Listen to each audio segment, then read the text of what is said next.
తెలుసు, టీవీలలో పేపర్లలో చూస్తుంటారు.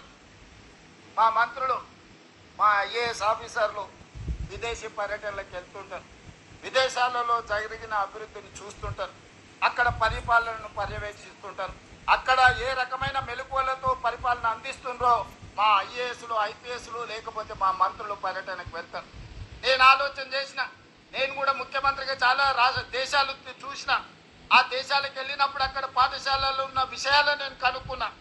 ఆలోచన చేసి మా విద్యాశాఖకు సూచన చేసిన, మనం ఎందుకు భవిష్యత్ తరాలను, దేశ భవిష్యత్తు తరగతి గదుల్లో ఉందన్నప్పుడు ఆ టీచర్లను కూడా విదేశాలలో ఉన్న నాణ్యమైన విద్యను పరిశీలించడానికి మనం ఎందుకు పంపించకూడదు అని ఆలోచన చేసి ఈ సంవత్సరం ఫిన్లాండ్ దేశానికి 25 మంది టీచర్లను విదేశాలలో ఉన్న నాణ్యమైన విద్యను పరిశీలించడానికి ఈ రోజు మన ప్రభుత్వ టీచర్లను పంపించడం జరిగింది.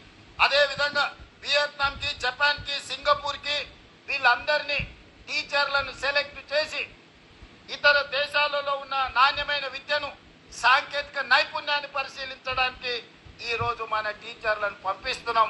నేను ఫిన్లాండ్ దేశానికి వెళ్ళి అక్కడ విద్యా విధానాన్ని పరిశీలించి వచ్చిన మన టీచర్లను కూడా మనస్ఫూర్తిగా అభినందిస్తున్నా. ఈ సందర్భంగా రాష్ట్రంలో ఉండే 1,05,000 మంది టీచర్లకు నా సూచన, నా విజ్ఞప్తి, మా అధికారులకు ఆదేశాలు ఇస్తున్నా. బెస్ట్ పర్ఫామ్ చేసిన టీచర్లను సెలెక్ట్ చేయండి.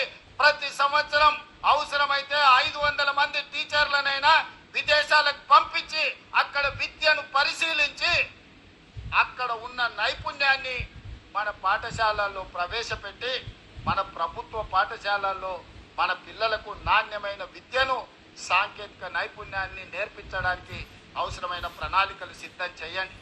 ఏ టీచర్లు అయితే పిల్లల పట్ల ప్రేమతో, ఏ టీచర్లు పిల్లల నైపుణ్యాన్ని పెంపొందిస్తారో, ఏ టీచర్లు పిల్లలో ఉన్న నైపుణ్యాన్ని గుర్తిస్తారో, అది క్రీడలలో కావచ్చు, చదువులో కావచ్చు, వివిధ సబ్జెక్టుల్లో కావచ్చు, అలాంటి టీచర్లను అభినందించే బాధ్యత మా రాష్ట్ర ప్రభుత్వం తీసుకుంటుంది.